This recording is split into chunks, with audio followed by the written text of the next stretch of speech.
1, 2, 3, 4, 5, 6, 7, 8, and me's 9. Okay. I'm Liz, and I'm going to do my persuasive speech on premarital counseling. 50% of all marriages in the United States ends in divorce. In a study done, 30% of all women studied said that they knew that their ex-husbands were Mr. Wrong the whole entire time. All couples should be required to go to premarital counseling before they get married. After doing a lot of personal research on this topic, I've realized that the divorce rate in the United States is not declining. And knowing a way to prevent this topic will help the United States. The problem of divorce is a steady problem in the United States. 10% of the people in the United States, of all people in the United States, are divorced. An average person divorces at 30 years old. All these people who get divorced, out of all of them, most of them got married when they were between 20 and 24 years old. 40% of divorced people have children. Divorce is a problem in the United States because not only is it bad for the people involved, the couple, it is bad for the children. Couples who get divorced show a lot higher rate of suicide, and that their chances of getting divorced again are a lot higher. For children, their chances of getting divorced when they're older, when they come from a broken family, is 40% compared to 9% from an intact family.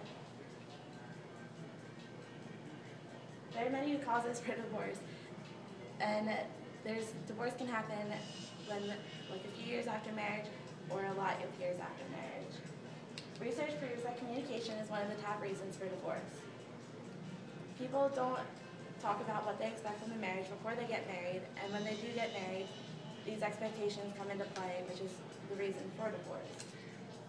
Some of these expectations are money, who's going to handle it and how they're going to spend it, children, who's going to take care of them, how many they're going to have, if they're going to have any at all, the roles that they're going to play, who's going to work, who's going to stay home with the children, who's going to do the child care, the parental skills, how they're going to raise their children, and the housework, who's going to stay at home and do the housework, or if they're both working, how the housework is going to be split up. Another reason for divorce is lack of knowledge. Lack of knowledge about each other and what to expect of the marriage. Some people think that they know everything about their significant other when they get married, but honestly they really don't. Divorce can be avoided in many ways, and I think that premarital counseling was one of those ways that we can avoid divorce in the United States. Pre-marriage counseling can do a few things. It makes the expectations of the marriage clear. It helps the couple sit down and talk about what they expect from each other and the things that we talked about earlier, who's going to take care of the children, how the money's going to be spent, etc. It also helps the couple get to know and understand each other with somebody who's sitting down from an outside point of view with them, and getting professional help onto talking to each other about different things that they may not know about each other. Premarital counseling can help uncover uncomfortable truths and help them deal with it. It can also help them talk about what's going to happen in the future and things that you might not think about when you first get married.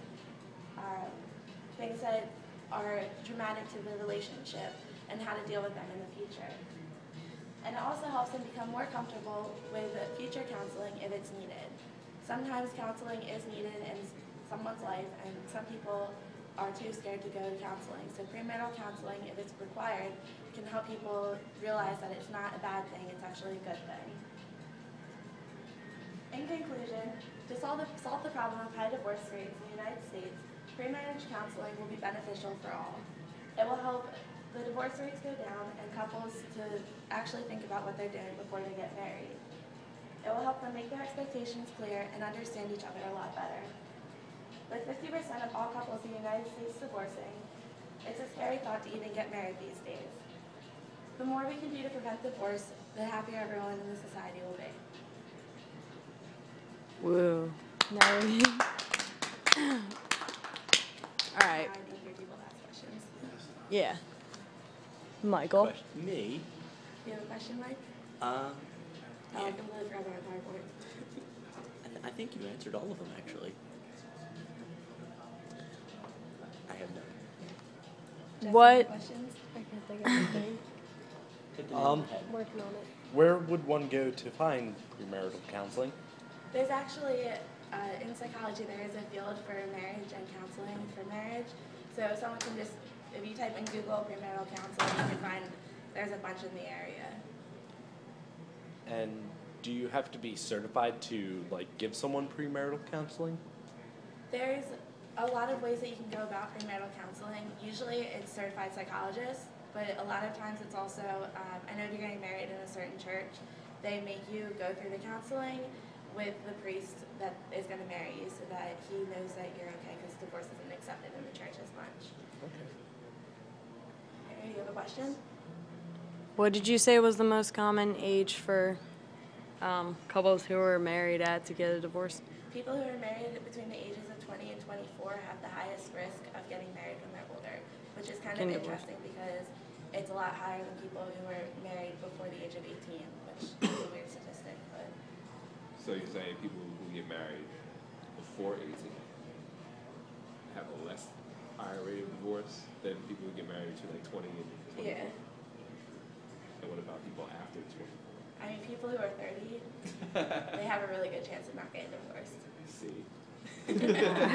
All right. Good job.